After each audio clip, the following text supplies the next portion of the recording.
আল্লাহ তুমি দেখো এই পাবনা সুজানগরের বাইরে কে এখন চোখের পানি ফেলায় কাঁদবে।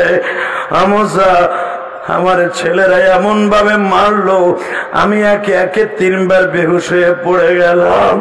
3 বারের বার চতুর্থবার যখন আমার হুঁশ ফিরে আসছে মুসা, চতুর্থবার যখন আমার বগলের নিচে হাত দিয়া আবার তারা আমাকে মারতে চাইতেছে, তখন আমি বলতে বাধ্য হয়েছিলাম, ও তাইফের ছেলেরা আমারে আর বারিস না, আমি সহ্য করতে পারি না।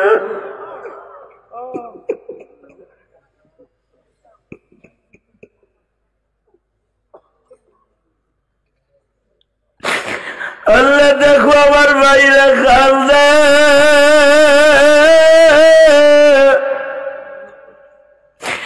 এই মজমার মধ্যে কার জানো মানে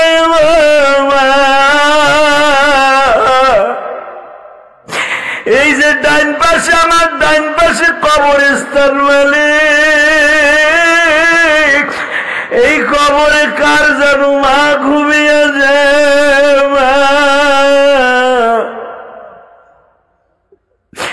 আমারও তো জন্ম দুঃখিনী মা, আমার 12 বছর বয়সে বাগান ওই গোপালগঞ্জের জমিনে ঘুমিয়েছে। আমার মা আমারে বলছিল, ইলিয়াস রে বাবা তুমি আলে বাবা, আমি মা দেখা যাইতে পারবো না।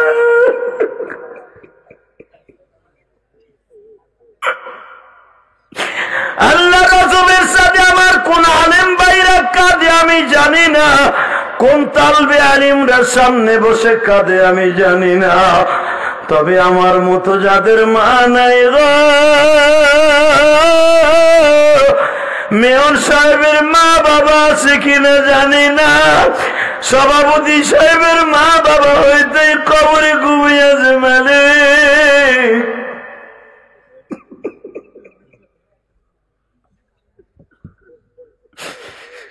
এই হেফজো খানার খাতিরে তাদের কবরটা জান্নাতের বাগান।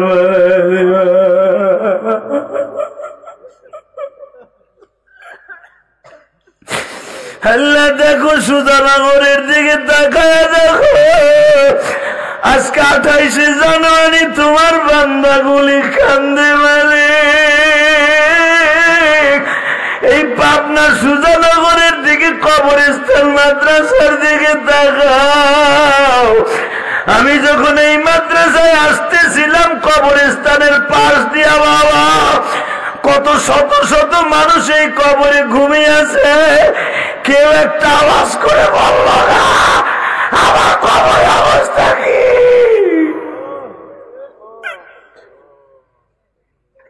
আধা ঘন্টার ভিতরে বম্বিং হইতাছে,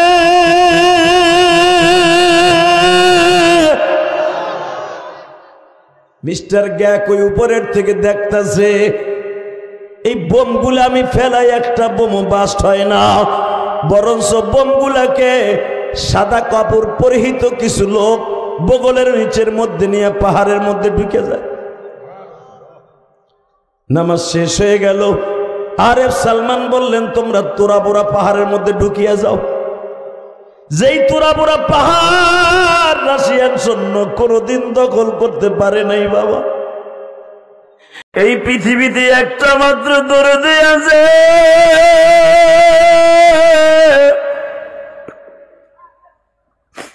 বিনা পয়সায় তোমারে আমারে বাবা নিজে ভিজা জায়গায় ঘুমায়া তোমার আমার শুকনা জায়গায় ঘুম পড়াইতে,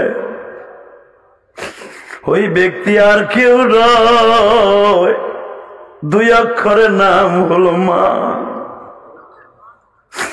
বাজান মা ময়ের সাথে শুধু আর একটা আকার আছে, এই জন্য মা হয়ে গেল গো বাবা।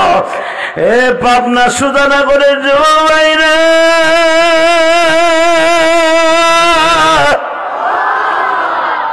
আমি জানি না এই মাজমার মধ্যে কার মা নাই বাবা নাই। এখানে মেয়র সাহেব আছে, সভাপতি আছে, যাদের নামে এই মাদ্রাসা তারা আছে কিনা জানি না।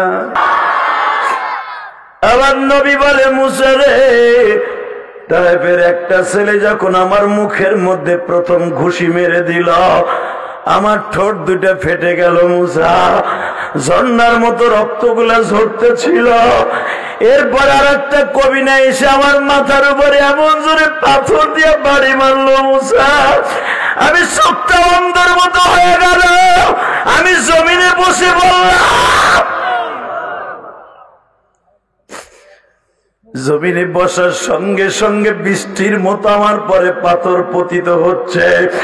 এত ধারালো পাথরের মুসা, আমার পিঠের মধ্যে ওই পাথরের আঘাত গো বুঝা, পাথরের আঘাতে আঘাতে আমার সমস্ত শরীরটা রক্তে রঞ্জিত হয়ে গেল।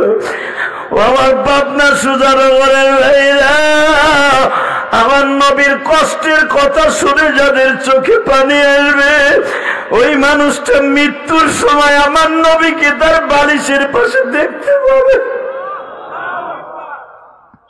কমেন্ট বক্সে জানিয়ে দিন আপনার মতামত।